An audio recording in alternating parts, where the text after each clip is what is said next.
Fantasties, altyd goed. Die Here is goed, en hy wil hê, dit moet met ons goed gaan. Ek praat vandag met jou oor jou plan en God se plan. Your plan versus God's plan, en God's plan versus your plan. Baie kere het God 'n ander plan as wat ek en jy het. Daarom sê die Bybel ons, sy gedagtes is hoër as ons gedagtes. En God het 'n plan vir Abraham gehad. En Abraham het later gedink, ons moet maar ons eie planne maak. Jy het mos gelees in die Bybel, daar in die woord van die Here, in Genesis 16 begin hy, en die Bybel sê, Sarai, die vrou van Abraham, het vir hom geen kinders gebaar nie.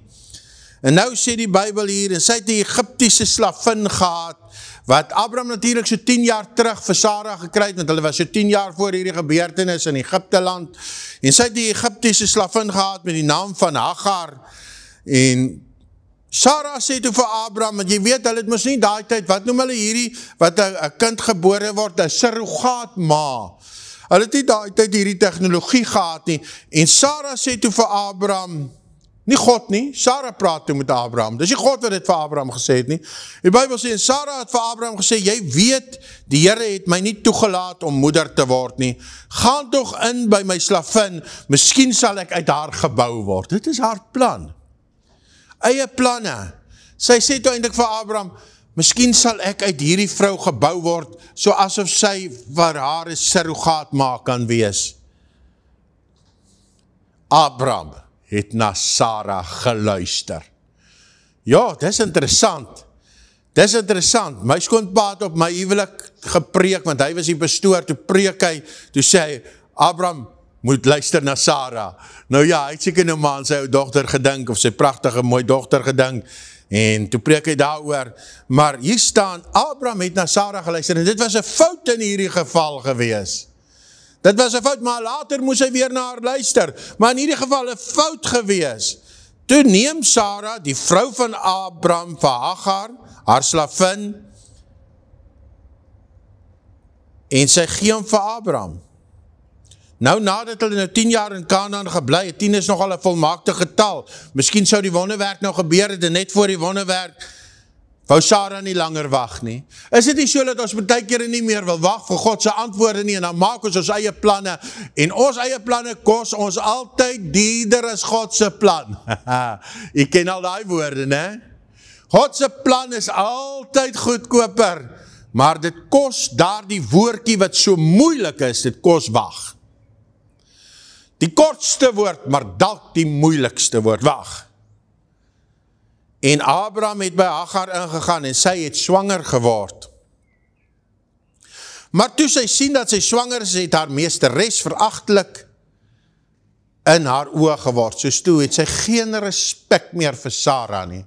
En Sarah is nou kwaad vir Abraham. Dit klink nou soos 'n regte huweliksdrama wat jy op die TV kyk op 'n seepie. Dit klink presies net so. Die Bybel sê, en Abraham moet nou hier volgende aanhoor, sy het veragtelik geword in die oë van haar meesteres. Toe sê Sarah vir Abraham, die onreg my aangedoen is op jou, en sy gee vir Abraham die skuld. Hy het nou net na Sarah geluister, hy moes nie geluister nie, maar hy het nou sê Sarah, dis jou skuld. Ja, die werke van die vlees sal altyd veragtelik na die geestelike dinge kyk. Altyd veragtelik. En hier is huweliksprobleem, en jy kan dit mos nou maar indink. Abraham het 'n kind by die bediende van Sarah, by haar slavin. Wat 'n scenario, wat 'n storie. En hier kom konflik in die huis, en Sarah werk onbillik met Hagar. En op die ouend kan hierdie vrou dit nie meer uithou nie, Hagar kan dit nie meer uithou nie. En die Bybel sê, sy vlug weg van haar meesteres af. Sy kan nie meer hou nie, sy oornag besluit sy om te verdwyn. En toe sy wegvlug, toe verskyn die engel van die Here. Ek wil hê jy moet in jou Bybel gaan lees.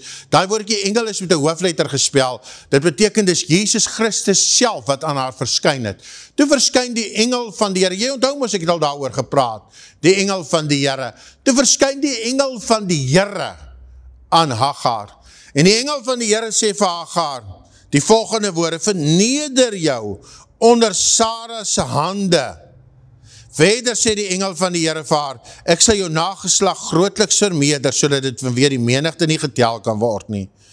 Kyk, jy is swanger en jy sal 'n seun baar en jy moet hom Ismael noem, want die Here het jou in jou ellende verhoor. En Ismael gaan nou gebore word, maar sy het daar verneder, en hier is iets baie belangriks om te hoor, en die Here het nou eendag met my gepraat oor hierdie saak, en hy het vir my gesê, ons moet ons Hagar laat gaan. Wat beteken dit? En ek gaan lees toe op, maar eers staan hier, Hagar moes haar onderwerp aan Sarah. Dit beteken eenvoudig, die vlees moet altyd aan die gees onderwerp. Hierdie vlees wil sekere goed doen, maar ek mag nie hierdie vlees toelaat om te doen wat hy wil nie. Hierdie vlees moet altyd aan die gees onderwerp, aan die belofte van God onderworpe wees. Altyd moet ons gees bokant die vlees wees, altyd. Nou ja, Abraham se probleme het toe beginne, want eers was hy na die vlees geluister, na sy vlees en na Sarah se vlees, en hy het gedoen wat nie God se plan was nie. Tot vandag toe sit Israel met uitdagings, die Arabiere, wat die nasate van Ismael is nog steeds vyande van Isak, tot vandag toe, as gevolg van 'n besluit buitekant God se wil, en Abraham sy seun Ismael word gebore, maar die Here sê vir Hagar, jy gaan 'n seun baar, hy sal 'n wilde esel van 'n mens wees, sy hand teen almal, sien ons dit nie in die Midde-Ooste nie, sy hand teen almal en almal sy hand teen hom, dis die wêreld is of vir hulle of teen hulle, maar eintlik is die hele westerse wêreld teen hierdie Ismael, sy hand teen hom, almal en almal sy hand teen hom, hy sal teenoor sy broers woon, en dis presies wat gebeur, hy woon teenoor Isak, toe noem sy die naam van die Here, die God wat sien, en daar gebeur 'n interessante tydperk. Nou, die volgende oomblik, 'n bietjie later daarna, net daarna, word Isak sy geboorte nou aangekondig, en die Bybel vertel nou van Hagar wat moes gaan, en ek wil dit vir jou lees. Isak sy geboorte word nou aangekondig, en die Here het Sarah in hoofstuk 21 besoek soos hy beloof het, en daar het nou 14 jaar verloop. Abraham was so min of meer 75, 14, 15 jaar het nou verloop, Abraham is nou 99 jaar oud, en hier word Isak gebore. Soos Ismael is so min of meer 15 jaar oud, sien nie my som?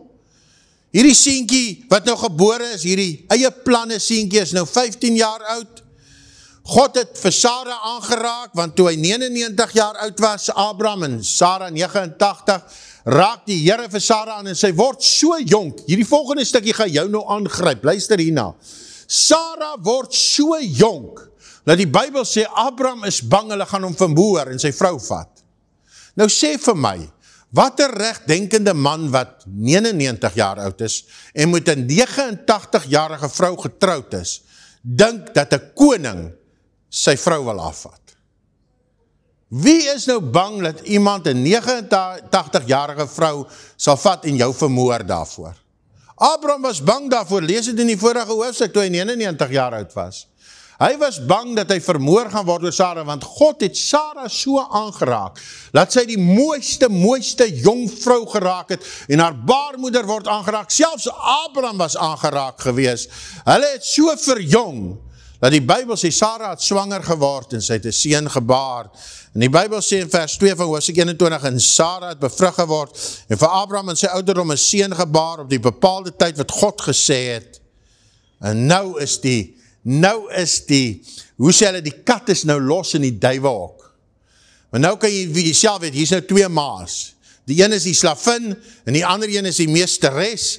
En die Bybel sê, toe sien Sarah, hoe die seun van Hagar, die slavin, wat sy vir Abraham gebaar het, spot. Soos Ismael spot toe vir Sarah en vir Isak, en geen maak in het handel is een kind op haar kind, jy weet maar soos 'n ma, sy raak soos 'n beer, wat sy kleintjies beroof is. En hierdie Sarah raak diep ongelukkig, sy sien hoe Ismael vir Isak spot. Galasiërs praat daarvan, hy sê eintlik persecuted, despised. Het jy geweet dat die werke van die vlees sal altyd met die werke van die gees spot? As jy 'n Godskind is, en jy word nie vervolg nie, sit ek 'n vraagteken oor jou redding. Weet jy hoekom? As jy werklik in die gees wandel, sal die wêreld met jou spot. En Sarah sien dit raak. En sy is baie kwaad vir haar slavin, en sy gee vir Abraham 'n opdrag, en hieroor wil ek net 'n paar woorde vir jou sê. Dankie dat jy tot hier geluister het, want hier gaan ek nou vir jou dit in jou skoot gee. Sarah sê vir Abraham, ek wil hê jy moet hierdie slavin met die kind wegstuur. Nou dit moes vir Abraham wreed gewees het om sy kind weg te stuur. Kom ek sê het weer, Sarah sê vir Abraham, jy moet nou vir Hagar en die kind wat sy het wegstuur. En dit was baie verkeerd in Abraham se oë, want jy kan self dink, dis sy kind wat tussen 15 en 18 jaar oud is nou, want Isak is nou gespeen, hy is ten minste 5 jaar al oud. Isak is al 5 jaar en hierdie kind is nou al naby aan die 20. En die woord was baie verkeerd in Abraham se oë, vanweë sy seun. Dis altyd, liewe vriend, moeilik om vir die vlees kobaai te sê. En ek wil hierdie woord wat die Here in my gees gedownload het vir jou gee vandag. Dis tyd dat ons tot sien sê vir die werke van die vlees. Vir dit wat uit jou liggaam uit, die verkeerde dinge wat uit jou liggaam voorgekom het. Daar's dinge wat jou geestelike lewe belemmer, wat dit benadeel, beskadig. Het dit tyd geword dat jy daarvoor tot sien sê. Het dit tyd geword dat jy dit laat gaan. Dit kan dalk verkeerd in jou oë wees. Jy kan dalk sê, ek het gewerk vir hierdie ding. Ek het gewerk vir hierdie eiendom. Ek het gewerk vir hierdie roeping. Ek het gewerk vir hierdie geleentheid. Maar as God sê, dit staan tussen jou en jou geestelike groei, dan moet jy daarvoor tot sien sê, laat jou Hagar gaan. Dit was verkeerd in Abraham se oë. En Abraham, dit was net nie vir hom reg nie. Dit is altyd moeilik om die vlees te verdryf. Maar God, sê saam met my, maar God het aan Abraham gesê, laat dit nie verkeerd wees in jou oë, terwille van die seun van jou slavin, luister na Sarah. En hierdie keer moes hy na Sarah luister. Luister na Sarah, en alles wat sy van jou verlang, want deur Isak sal haar vir jou 'n nageslag gebore word. Vriend, dit is soms werk om die verkeerde goed te laat gaan. Het gaan jou iets kos om dit wat jy wil hou, te hou, maar het gaan jou goedkoper kos om dit wat jy wil hou, te laat gaan. Laat gaan die dinge wat jou terughou in jou geestelike groei. Laat gaan die dinge wat jou terughou van jou belofte. Laat gaan die dinge wat jou geestelike groei belemmer, wat spot met die geestelike. Sê tot siens daarvoor. As daar vriende is, wat met jou geestelike groei spot, soos wat Isak met Ismael gespot het, persecuted, sê Galasiërs 4 vers 29, despised, sê Galasiërs 4 29, dit blyk dat Ismael vir Isak wou vermoor het. Dis wat met jou geestelike lewe gaan gebeur of wil gebeur, die wêreldse dinge wil die geestelike dinge vermoor. En dalk sê die Here ook vir jou, soos wat hy hierdie boodskap in my gees gedownload het, dalk sê hy vir jou ook, dat dit tyd geword om jou Hagar, om daar die iets wat vir jou kosbaar is, te laat gaan.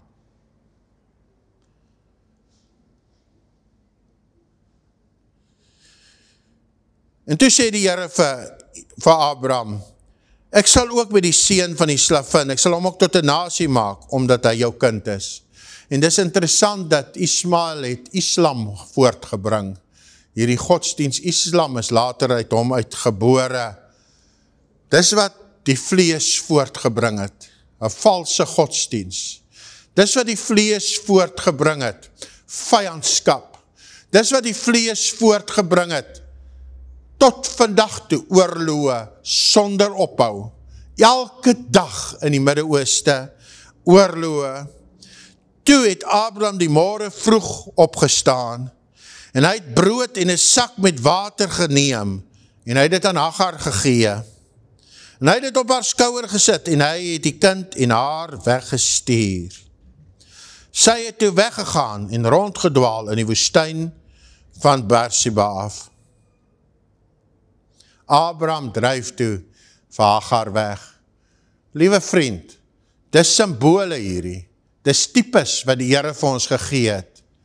Dis voorbeelde om vir ons te sê, nie om mense te haat en weg te dryf nie, nie om sekere iemand, maar om in die gees vast te staan en om enige iets wat jou geestelike groei belemmer, om dit van jou af weg te stuur. Wat is dan vandag jou Hagar? Wat is dan vandag jou arbeid wat jy ingesit het? Wat is daar dalk vandag wat jy moet saai in die koninkryk, wat vir jou geestelike groei sal bevoordeel?